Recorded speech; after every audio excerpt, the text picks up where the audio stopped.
2 বছর রক্তক্ষয়ী যুদ্ধের পর ইসরায়েল ও হামাসের মধ্যে যুদ্ধবিরতি কার্যকর হওয়ায় গাজায় হাজার হাজার বাস্তুচ্যুত মানুষ বিধ্বস্ত ঘরে ফিরতে শুরু করেছেন। ইসরায়েলি বাহিনীও ধীরে ধীরে তাদের অবস্থান থেকে সরে যাচ্ছে। তবে ইসরায়েলের প্রধানমন্ত্রী বেনিয়ামিন নেতানিয়াহু হুঁশিয়ারি দিয়েছেন, চুক্তির দ্বিতীয় ধাপে হামাস নিরস্ত্র না হলে এই লক্ষ্য অর্জনে কঠিন পথ অনুসরণ করবে তার বাহিনী। সৃষ্টি ঘটকের রিপোর্ট। গাজা সিটির শেখ রাদওয়ান এলাকায় নিজের বাড়ির সামনে ইসমাইল জায়দা জানান, ক্ষতিগ্রস্ত হলেও পুরোপুরি ধ্বংস হয়ে যায়নি তার বাড়ি। আল্লাহর রহমতে আমার ঘর এখনো দাঁড়িয়ে আছে, কিন্তু চারপাশে সব ধ্বংস হয়ে গেছে। পুরো পাড়া উধাও। এই এলাকা বসবাসের অযোগ্য হয়ে গেছে। গাজার আরেক বাসিন্দা মাহাদি সাকলা জানান, যুদ্ধবিরতির খবরটি তার জীবনের সবচেয়ে আনন্দের মুহূর্ত। যুদ্ধবিরতির খবর শোনার সাথে সাথে ফিরে আসার প্রস্তুতি নিতে শুরু করি। ঘরবাড়ি কিছুই নেই, সব ধ্বংস হয়ে গেছে। তবুও ফিরে আসা, সেটাই আমাদের জন্য আনন্দের। চুক্তি কার্যকরের সাথে সাথে খাবার, পানি ও চিকিৎসা সামগ্রী পাঠাতে গাজার সীমান্তে প্রস্তুত রয়েছে শত শত ট্রাক। লাখো মানুষ তাঁবুতে আশ্রয় নেয়ার পর এই সহায়তা তাদের টিকে থাকার জন্য অত্যন্ত জরুরি বলে জানিয়েছেন জাতিসংঘ কর্মকর্তারা। এদিকে দক্ষিণ গাজার খান ইউনিসে ইসরায়েলি সেনারা পূর্বাঞ্চল থেকে পিছু হটতে শুরু করেছে। মধ্য গাজার নুসেইরাত শরণার্থী শিবিরেও কিছু ইসরায়েলি সেনা তাদের অবস্থান গুটিয়ে সীমান্তের দিকে চলে গেছে। ইসরায়েলি বাহিনী ভূমধ্য সাগরীয় উপকূল ধরে গাজা সিটির দিকে যাওয়া সড়ক থেকেও সরেছে। তবে ইসরায়েলের প্রধানমন্ত্রী বেনিয়ামিন নেতানিয়াহু এক টেলিভিশন ভাষণে জানিয়েছেন, গাজাকে নিরস্ত্রীকরণ নিশ্চিত না হওয়া পর্যন্ত ইসরায়েলি সেনারা সেখানে থাকবে। তবে শান্তিপূর্ণভাবে হামাসকে নিরস্ত্র করা না গেলে আবারও কঠিন পথে সে লক্ষ্য অর্জনের হুঁশিয়ারিও দিয়েছেন তিনি।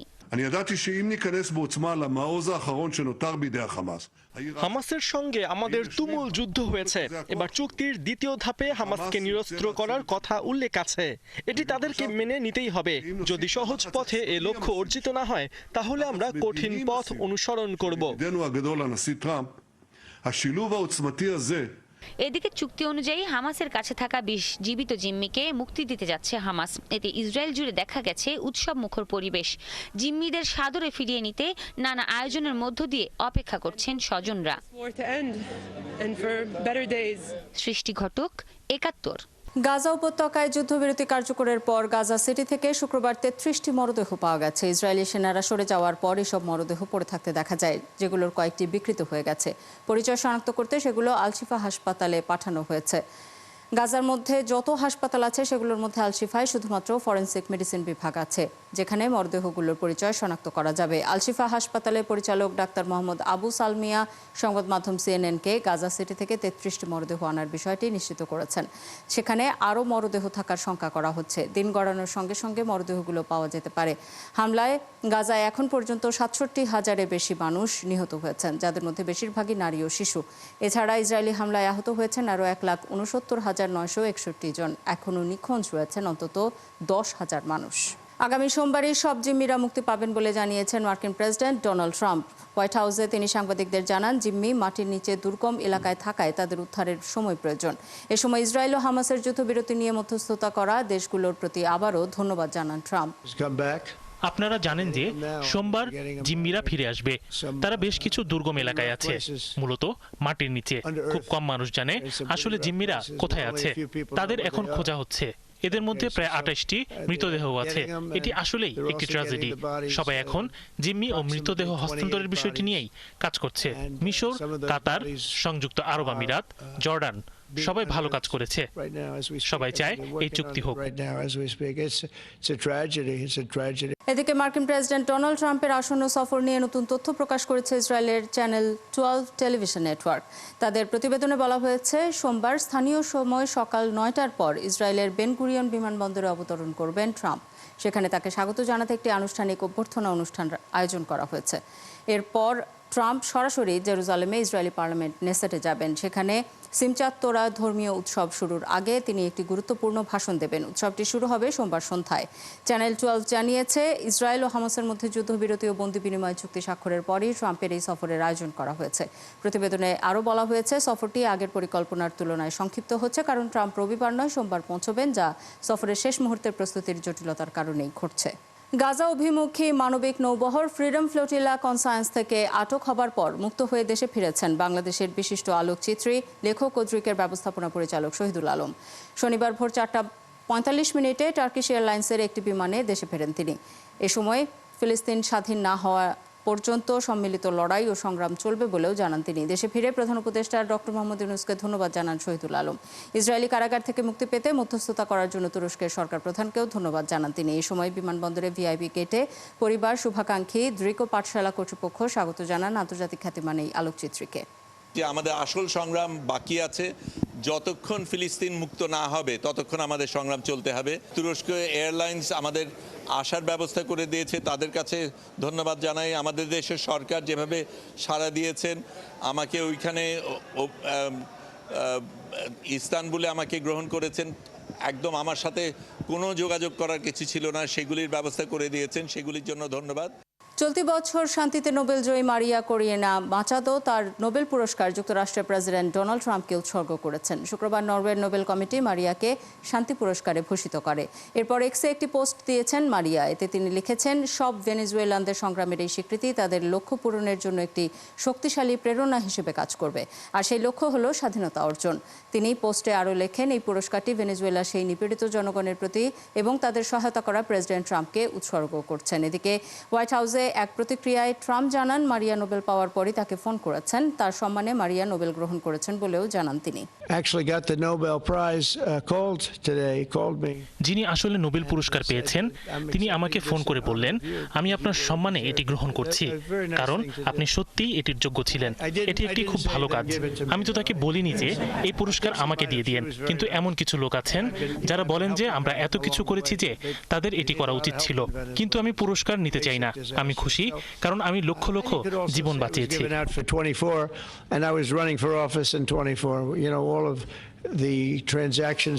যেমনটা বলছিলাম, এবছর নোবেল শান্তি পুরস্কার পেয়েছেন ভেনেজুয়েলার মারিয়া কোরিনা মাচাদো।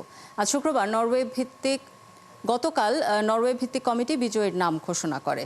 যুক্তরাষ্ট্রের প্রেসিডেন্ট ডোনাল্ড ট্রাম্প এবছর নোবেল পুরস্কার পেতে ব্যাপক আগ্রহ দেখিয়েছিলেন, তবে তিনি পুরস্কারটি পাননি। এদিকে ট্রাম্প কেন শান্তিতে নোবেল পুরস্কার পেলেন না, সাংবাদিকদের সেই ব্যাখ্যা দিয়েছেন নোবেল কমিটির সদস্যরা। সৃষ্টি ঘটকের রিপোর্ট।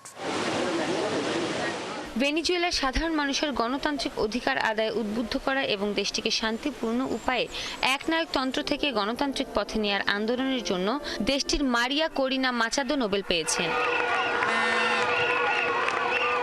নোবেল কমিটি জানিয়েছে, ভেনেজুয়েলার গণতান্ত্রিক আন্দোলনের নেত্রী মারিয়া কোরিনা ল্যাতিন আমেরিকার ইতিহাসে সাহসিকতার এক অনন্য দৃষ্টান্ত স্থাপন করেছেন। গভীর বিভাজনের জর্জরিত দেশটির বিরোধী দলগুলোর মধ্যে ঐক্যের প্রতীক হয়ে উঠেছেন তিনি। ভেনেজুয়েলা একসময় তুলনামূলকভাবে গণতান্ত্রিক ও অর্থনৈতিকভাবে সচ্ছল দেশ ছিল, কিন্তু দেশটি এখন এক নির্মম স্বৈরাচারী রাষ্ট্রে পরিণত হয়েছে, যা এক ভয়াবহ মানবিক ও অর্থনৈতিক সংকটে ডুবে যাচ্ছে। রাষ্ট্র তার হিংস্র দমন পীড়ন ব্যবহার করছে দেশের সাধারণ নাগরিকদের বিরুদ্ধেই। এ কারণে প্রায় ৮০ লাখ ভেনেজুয়েলান নিজ দেশ ছেড়েছেন। নির্বাচন কারচুপি, মিথ্যে মামলা আর কারাদণ্ডের মাধ্যমে বিরোধী পক্ষকে নিয়মতান্ত্রিকভাবে স্তব্ধ করে দেওয়া হয়েছে। 2024 সালের প্রেসিডেন্ট নির্বাচনের আগে বিরোধী জোটের মনোনীত প্রার্থী হন মারিয়া, কিন্তু শাসক গোষ্ঠী ষড়যন্ত্রমূলকভাবে তার প্রার্থিতা বাতিল করে দেয়। প্রতিকূল পরিস্থিতিতে তিনি ভিন্ন দলের প্রার্থী এডমুন্ডো গঞ্জালেজ উররুটিয়াকে সমর্থন জানাতে পিছু পা হননি। এরপর রাজনৈতিক মতবিরোধ ভুলে লাখ লাখ স্বেচ্ছাসেবক একজোট হন। নির্বাচন যেন স্বচ্ছ ও নিরপেক্ষ হয় সেটি নিশ্চিত করতে তাদের নির্বাচন পর্যবেক্ষক হিসেবে প্রশিক্ষণ দেয়া হয়। হয়রানি, গ্রেপ্তার বা অত্যাচারের মারাত্মক ঝুঁকি থাকা সত্ত্বেও সারা দেশের নাগরিকরা ভোট কেন্দ্রে কড়া নজরদারি বজায় রাখেন। তারা নিশ্চিত করেন যে চূড়ান্ত গণনা সঠিকভাবে নথিভুক্ত করা হয়েছে, যাতে সরকার ব্যালট নষ্ট করে মিথ্যা ফলাফল ঘোষণা করে জনগণের রায় চুরি করতে না পারে। এদিকে মারিয়া কোরিনা মাচাদো নোবেল জেতার পর এক সাংবাদিক নোবেল কমিটিকে ট্রাম্পের ব্যাপারে প্রশ্ন করেছিলেন। জবাবে নোবেল শান্তি কমিটির চেয়ারম্যান জোর্গেন ওয়াটনে ফ্রাইডেন্স বলেছেন, দীর্ঘ ইতিহাসে নোবেল কমিটি এ ধরনের ক্যাম্পেইন ও মিডিয়ার উত্তেজনা দেখেছে। এছাড়া নোবেল কমিটির কাছে প্রতি বছর হাজার হাজার চিঠি আসে, কিন্তু নোবেল শুধুমাত্র পুরস্কারপ্রাপ্ত ব্যক্তির কাজের উপর নির্ভর করে এবং আলফ্রেড নোবেলের করা উইল অনুযায়ী দেয়া হয়। সৃষ্টি ঘটক, 71। এদিকে নোবেল শান্তি পুরস্কার থেকে ডোনাল্ড ট্রাম্পকে বাদ দেয়ায় নোবেল কমিটির সমালোচনা করেছে হোয়াইট হাউস। শুক্রবার শান্তিতে নোবেল পুরস্কার ঘোষণার পরই হোয়াইট হাউসের যোগাযোগ বিষয়ক পরিচালক স্টিভেন চিউং এক্সে নোবেল কমিটির সমালোচনা করে পোস্ট দেন। তিনি লেখেন, নোবেল কমিটি আবারও প্রমাণ করেছে তারা শান্তির চেয়ে রাজনীতিকে প্রাধান্য দেয়। তবে এরপরও প্রেসিডেন্ট ট্রাম্প শান্তি চুক্তি সম্পাদন, যুদ্ধের অবসান এবং জীবন বাঁচানোর কাজ অব্যাহত রাখবেন বলেও জানান হোয়াইট হাউসের ওই মুখপাত্র। তিনি লেখেন, ট্রাম্পের হৃদয় একজন মানবতাবাদীর মতো এবং এমন কেউ আর নেই যিনি শুধুমাত্র নিজের ইচ্ছা শক্তি দিয়ে পাহাড় সরাতে পারেন। এর আগে দ্বিতীয় মেয়াদে ক্ষমতা গ্রহণের কিছুদিন পর থেকেই ট্রাম্প 8টি যুদ্ধ বন্ধ করেছেন জানিয়ে নিজেকে শান্তিতে নোবেল পাওয়ার যোগ্য বলে দাবি করে আসছিলেন। অন্যদিকে এবছর শান্তিতে নোবেল পুরস্কার কমিটির সিদ্ধান্ত নিয়ে নিজের প্রতিক্রিয়া জানিয়েছেন রুশ প্রেসিডেন্ট ভ্লাদিমির পুতিন। তাজিকিস্তানে সাংবাদিকদের এক প্রশ্নের জবাবে পুতিন বলেন, শান্তি প্রতিষ্ঠার জন্য ট্রাম্প কাজ করছেন। এ সময়ে মধ্যপ্রাচ্যে সাম্প্রতিক ইসরায়েল ও গাজার মধ্যে সদ্য স্বাক্ষরিত চুক্তি উদাহরণ তুলে ধরেন পুতিন। সব দিক বিবেচনা করলে ট্রাম্প প্রকৃত অর্থেই নোবেল পাওয়ার যোগ্য বলে জানান তিনি। পুতিন এ সময় আরও বলেন, নোবেল কমিটি অতীতে এমন অনেককেই পুরস্কার দিয়েছে যারা শান্তির জন্য তেমন কিছুই করেননি, তবে ফলে পুরস্কারের মর্যাদা অনেকটাই হারিয়েছে। পুতিনের এমন মন্তব্যকে ধন্যবাদ জানিয়ে ট্রুথ সোশ্যালে পোস্ট করেছেন ট্রাম্প। এদিকে বেলারুশের প্রেসিডেন্ট আলেকজান্ডার লুকাশেঙ্কো নোবেল কমিটির সিদ্ধান্তকে সম্পূর্ণ বোকামি বলে মন্তব্য করেন। তিনি বলেন, ট্রাম্প শান্তির জন্য অনেক কিছুই করেছেন, অথচ অতীতে এমন মার্কিন প্রেসিডেন্টরাও এই পুরস্কার পেয়েছেন যারা কিছুই করেননি। এই পুরস্কার ট্রাম্পেরই প্রাপ্য ছিল। যুক্তরাষ্ট্রের টেনেসিতে সামরিক কারখানায় ভয়াবহ বিস্ফোরণে অন্তত 19 জন নিখোঁজ রয়েছেন। তাদের সবাইকে মৃত বলে আশঙ্কা করা হচ্ছে।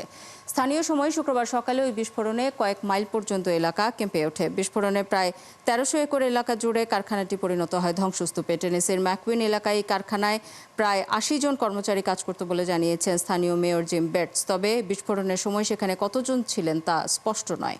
আগামী মাস থেকে চীন থেকে আসা পণ্যের ওপর 100% শুল্ক আরোপের ঘোষণা দিয়েছেন যুক্তরাষ্ট্রের প্রেসিডেন্ট ডোনাল্ড ট্রাম্প। শুক্রবার সামাজিক মাধ্যম ট্রুথ সোশ্যালে এই ঘোষণা দেন তিনি। এছাড়া গুরুত্বপূর্ণ সফটওয়্যার রপ্তানির ওপর যুক্তরাষ্ট্র নিয়ন্ত্রণ আরোপ করবে বলেও জানিয়েছেন ট্রাম্প। এর আগে ট্রুথে আরেক পোস্টে ট্রাম্প চীনের সমালোচনা করেন। তিনি বলেন, চীন তাদের জ্বালানি রপ্তানিতে কড়াকড়ি আরোপ করে খুবই শত্রুতাপূর্ণ হয়ে উঠেছে। এর মাধ্যমে চীন বিশ্বকে জিম্মি করার চেষ্টা করছে বলেও মন্তব্য করেন তিনি। পদত্যাগ করার মাত্র 4 দিন পরই আবারও সেবাস্তিয়ান লেকুর্নোকেই ফ্রান্সের প্রধানমন্ত্রী হিসেবে নিয়োগ দিলেন প্রেসিডেন্ট ইমানুয়েল ম্যাক্রঁ। শুক্রবার রাতে এলএসি প্রাসাদে প্রধান দলগুলোর সাথে বৈঠকের পর কয়েক ঘন্টা পর এই ঘোষণা দেন ম্যাক্রঁ। তবে বৈঠকে ছিলেন না অতি ডানপন্থী এবং অতি বামপন্থী নেতারা। এলএসি প্রাসাদ জানিয়েছে, লেকুর্নোকে সরকার গঠনের দায়িত্ব দিয়েছেন প্রেসিডেন্ট, আর এক্ষেত্রে তাকে যে কোনো সিদ্ধান্ত নেওয়ার পূর্ণ স্বাধীনতা দেওয়া হয়েছে। ইউক্রেনের জ্বালানি স্থাপনাগুলোতে রুশ হামলায় অন্তত 1 জন নিহত হয়েছে। আহত হয়েছে 7 বছরের এক শিশু সহ অন্তত 20 জন। এই তথ্য জানিয়েছেন ইউক্রেনের কর্তৃপক্ষ। হামলার পর 9টি অঞ্চল বিদ্যুৎ বিচ্ছিন্ন হয়ে গেছে এবং রাজধানী কিয়েভের কিছু অংশ অন্ধকারে ডুবে গেছে। শীতকাল ঘনিয়ে আসার সাথে সাথে ইউক্রেনের জ্বালানি স্থাপনাগুলোকে লক্ষ্য করে হামলা শুরু করেছে রাশিয়া। ইউক্রেনের প্রেসিডেন্ট ভলোদিমির জেলেনস্কি বলেছেন, রাশিয়া খারাপ আবহাওয়ার জন্য অপেক্ষা করেছিল। ফিলিপাইনের দক্ষিণ পূর্ব উপকূলীয় অঞ্চলে জোড়া ভূমিকম্পে এখন পর্যন্ত অন্তত 6 জন নিহত হওয়ার খবর পাওয়া গেছে। স্থানীয় কর্মকর্তাদের বরাতে এই খবর জানিয়েছে আন্তর্জাতিক গণমাধ্যমগুলো। শুক্রবার ফিলিপাইনে 2টি শক্তিশালী ভূমিকম্প আঘাত হানে। মার্কিন ভূতাত্ত্বিক জরিপ সংস্থার মতে মিন্দানাও অঞ্চলের মানয় শহর থেকে প্রায় 20 কিলোমিটার দূরে স্থানীয় সময় সকাল 7.4 মাত্রার একটি ভূমিকম্প আঘাত হানে। প্রথম ভূমিকম্পের কয়েক ঘন্টা পর একই এলাকায় আঘাত হানে 6.7 মাত্রার আরেকটি ভূমিকম্প। টানা প্রবল বৃষ্টির কারণে বন্যা দেখা দিয়েছে মেক্সিকোর উত্তর পূর্বাঞ্চলের ভেরাক্রুজ রাজ্যে। পানির স্তর বেড়ে যাওয়ায় প্লাবিত হয়েছে অনেক এলাকা, বন্ধ হয়ে গেছে যান চলাচল। বন্যায় এখন পর্যন্ত 23 জনের মৃত্যুর খবর পাওয়া গেছে। এলাকা ছাড়তে হয়েছে বাসিন্দাদের। পোজোরিকা শহরের মধ্য দিয়ে প্রবাহিত কাজনেস নদী শুক্রবার ভোরে হঠাৎ করেই উত্তাল হয়ে ওঠে। শহরের প্রায় 35% এলাকা প্লাবিত হয়েছে। এই ছিল এখনকার আয়োজনে। বিশ্বের আরও নতুন কিছু খবর ও বিশ্লেষণ নিয়ে দুপুর 1টায় আবারও হাজির হবে বিশ্বযোগ। চোখ রাখুন একাত্তরের ফেসবুক পেজে এবং সাবস্ক্রাইব করুন একাত্তরের ইউটিউব চ্যানেল। একাত্তরের সাথেই থাকুন।